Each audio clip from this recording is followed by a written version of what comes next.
जय श्री कृष्ण मित्रों। अक्सर आपके मन में एक सवाल उठता होगा कि अच्छे लोगों के साथ हमेशा बुरा क्यों होता है।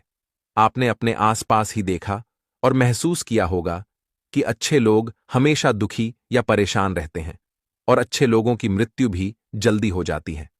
क्या कारण है कि अच्छे लोग हमेशा दुखी व परेशान रहते हैं, जबकि बुरे लोगों के साथ ऐसा नहीं होता। बुरे लोग अक्सर खुशी रहते हैं और उनका जीवन काल भी लंबा होता है। तो मित्रों, आज की इस वीडियो में हम जानेंगे इन सभी प्रश्नों के उत्तर। अगर आप लोग इन सभी प्रश्नों के उत्तर जानना चाहते हैं तो आप लोग हमारे वीडियो को लाइक करके हमारे चैनल को सब्सक्राइब कर लें। इन प्रश्नों के उत्तर जानने के लिए आप लोगों को हम एक कहानी सुनाते हैं। इस कहानी में ही आपको आपके प्रश्न का उत्तर मिल जाएगा। चलिए मित्रों, हम लोग अपनी कहानी को शुरू करते हैं और बताते हैं आपको इस कहानी का रहस्य। मित्रों, भागवत गीता में इस कहानी का उल्लेख आपको मिल जाएगा। भगवत गीता में लिखा है कि 5 पांडवों में से अर्जुन श्री कृष्ण के सर्वश्रेष्ठ थे और अर्जुन के मन में जब भी कोई प्रश्न उठता तो वह उस प्रश्न का उत्तर जानने के लिए भगवान श्री कृष्ण के पास पहुंच जाते थे और भगवान श्री कृष्ण उनका मार्गदर्शन कर उन्हें उनके प्रश्न का उत्तर बता देते थे। अब हम भागवत गीता की एक कहानी का उल्लेख करते हैं। आप लोग इस कहानी को पूरा ध्यान लगाकर सुनना। एक दिन की बात है जब अर्जुन भगवान श्री कृष्ण के पास आते हैं और उनसे कहते हैं, हे प्रभु, आप मेरे एक प्रश्न का समाधान करें। मैं उस प्रश्न की वजह से दुविधा में हूं। कृपया आप मेरे प्रश्न का उत्तर बताएं।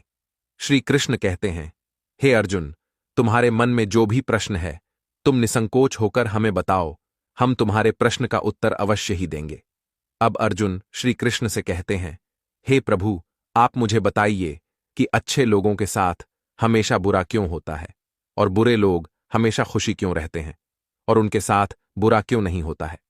श्री कृष्ण अर्जुन की मुख से यह बात सुनकर मुस्कुराए और बोले, हे अर्जुन, मनुष्य जैसा दिखाता है और महसूस करता है, वास्तव में ऐसा कुछ नहीं होता है, बल्कि अज्ञानता वश वह सच्चाई को समझ नहीं पाता है।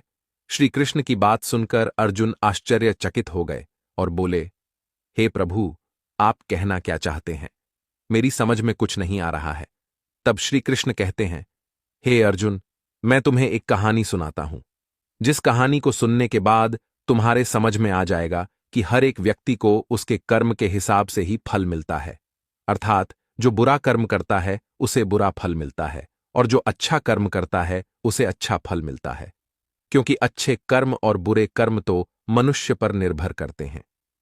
प्रकृति प्रत्येक व्यक्ति को अपनी राह चुनने का मौका देती है। अब इसका फैसला करना है कि वह किस राह पर चलना चाहता है। यह व्यक्ति की इच्छा पर निर्भर करता है। अब भगवान श्री कृष्ण कहानी सुनाते हुए कहते हैं, प्राचीन समय की बात है।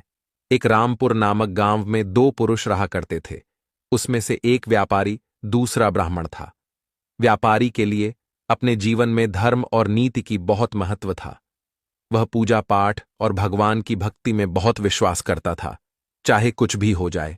परंतु वह रोज मंदिर जाता था और वह दान धर्म के कार्यों में भी किसी प्रकार की कमी नहीं रखता था और कुछ भी हो जाए वह भगवान की पूजा अर्चना किया करता था। वहीं दूसरी ओर दूसरा व्यक्ति, जो कि ब्राह्मण था, वह पहले वाले व्यक्ति से अलग था। वह मंदिर तो जाता था, लेकिन वहां से धन और चप्पल चुराकर अपने घर ले आता था। उसे दान धर्म न्याय नीति किसी से कुछ भी मतलब नहीं था। इतना ही नहीं, बल्कि वह मंदिर जाकर चोरी किया करता था। इसी तरह समय बिता गया और एक दिन उस नगर में बहुत जोर से बारिश होने लगी, जिसके कारण उस मंदिर में वहां के पंडित के अलावा कोई नहीं था। यह बात जब उस ब्राह्मण को पता चली तो वह प्रसन्न हुआ और उसने रणनीति बना ली कि आज वह मंदिर में चोरी करेगा। अब वह चोरी करने के लिए मंदिर चला गया। मंदिर में पुजारी पंडित से बचते और छिपते हुए वह मंदिर के अंदर चला गया और मंदिर का सारा धन और सोना चोरी कर लिया और बड़ी ही प्रसन्नता के साथ वहां से निकाल गया। अब उसी समय धर्म कर्म में विश्वास करने वाला व्यापारी व्यक्ति मंदिर पहुंचा और भगवान के दर्शन किया और जाने लगा। तब मंदिर के पुजारी ने देखा कि मंदिर का सारा सोना चोरी हो चुका है। अब वह परेशान हो गया और उसने मंदिर में व्यापारी को देखा तो चोरी का आरोप व्यापारी पर ही लगा दिया और जोर जोर से चिल्लाने लगा। पंडित की आवाज सुनकर गांव के सभी व्यक्ति वहां आ जाते हैं और सभी व्यक्ति उस व्यापारी को ही चोर समझ बैठते हैं और उसे अपमानित करने लगे। यह सब देखकर वह व्यापारी आश्चर्यचकित हो गया और उसे समझ में नहीं आ रहा था कि उसके साथ क्या हो रहा है। फिर वह किसी तरह लोगों से बचता हुआ उस मंदिर से निकल गया, लेकिन दुर्भाग्य ने उसका साथ मंदिर के बाहर भी नहीं छोड़ा। मंदिर के बाहर जाते ही वह व्यापारी एक गाड़ी से टकरा जाता है। टक्कर लगने के बाद वह घायल हो गया। फिर व्यापारी लड़खड़ाते हुए अपने घर को जाने लगा।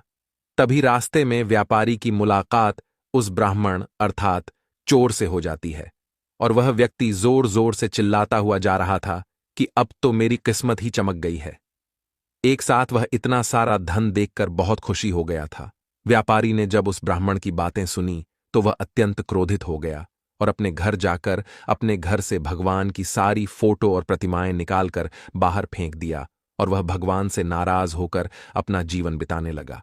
अब वह भगवान की पूजा आराधना नहीं करता था और वह भगवान से गुस्सा हो गया था। अब कुछ समय बाद संयोग बस व्यापारी और ब्राह्मण की मृत्यु एक साथ हो जाती है। मृत्यु होने के बाद यमराज के दूत पृथ्वी लोक पर आते हैं। व्यापारी और ब्राह्मण दोनों को लेकर यमलोक चले जाते हैं। अब उन दोनों व्यक्तियों को यमदूत यमराज की सभा में ले जाते हैं। उस ब्राह्मण को अपने बगल में खड़ा देखकर व्यापारी क्रोधित हो गया और कहने लगा कि मैं तो हमेशा अच्छे कर्म करता था, पूजा पाठ दान धर्म और विश्वास करता था, जिसके बदले में मुझे जीवन भर सिर्फ अपमान ही मिला है और इस अधर्म करने वाले पापी व्यक्ति को धन और खुशी मिली है। उस व्यापारी की बात सुनकर यमराज बोले, पुत्र, तुम गलत सोच रहे हो। जिस दिन तुम्हें गाड़ी से टक्कर लगी थी, वास्तव में वह दिन तुम्हारे जीवन का अंतिम दिन था, परंतु तुम्हारे किए गए अच्छे कर्मों के कारण ही तुम्हारी मृत्यु एक छोटी सी चोट में परिवर्तित हो गई। और इस दुष्ट व्यक्ति के बारे में जानना चाहते हो तो मैं तुम्हें बताता हूं। इस व्यक्ति के भाग्य में राज्य योग था, जो कि इसके दुष्कर्म और अधर्म के कारण एक छोटे से धन की पोटली में परिवर्तित हो गया। अब यमराज की बात सुनकर उस दान धर्म करने वाले आदमी को यह बात समझ में आ जाती है कि भगवान सबको देखता है और उसे अपने कर्मों के अनुसार ही फल देता है। जो भी मनुष्य पृथ्वी पर आता है, उसका जीवन काल और मृत्यु ऊपर से ही निर्धारित होकर आती है। उसके जन्म के समय ही निर्धारित कर दिया जाता है कि उसका जन्म और मृत्यु कब होगी। अब यमराज उस पापी व्यक्ति को नरक में भेज देते हैं और उस अच्छे व्यक्ति को स्वर्ग में भेजते हैं। इस कहानी को सुनाने के बाद भगवान श्री कृष्ण अर्जुन से कहते हैं, हे अर्जुन, क्या तुम्हें तुम्हारे प्रश्न का उत्तर मिल गया है? ऐसा सोचना कि भगवान मनुष्य के अच्छे कर्मों को अनदेखा कर रहे हैं, यह बात बिल्कुल भी सत्य नहीं है। भगवान हमें क्या किस रूप में दे रहा है, यह मनुष्य की समझ में नहीं आता। लेकिन अगर आप अच्छे कर्म करते हैं तो भगवान की कृपा आप पर सदैव बनी रहेगी और मनुष्य को अपने कर्मों के अनुसार ही फल मिलता है। मनुष्य के कर्म ही उसका भविष्य निर्धारित करते हैं और यह बात बताते हैं कि उस व्यक्ति को स्वर्ग की प्राप्ति होगी या नरक की। तो मित्रों, अब हमारी कहानी यहीं पर समाप्त होती है और आप लोग कमेंट बॉक्स में बताएं कि इस कहानी से आप लोगों को क्या सीख मिली है।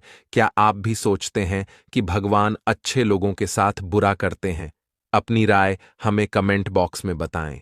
अगर आपने अभी हमारे चैनल को सब्सक्राइब नहीं किया है तो हमारी वीडियो को लाइक करके हमारे चैनल को सब्सक्राइब कर लें, क्योंकि ऐसी ही जानकारी और वीडियो हम आप लोगों के लिए लाते रहते हैं। इसलिए आप लोग हमारे चैनल को सब्सक्राइब अवश्य करें। धन्यवाद।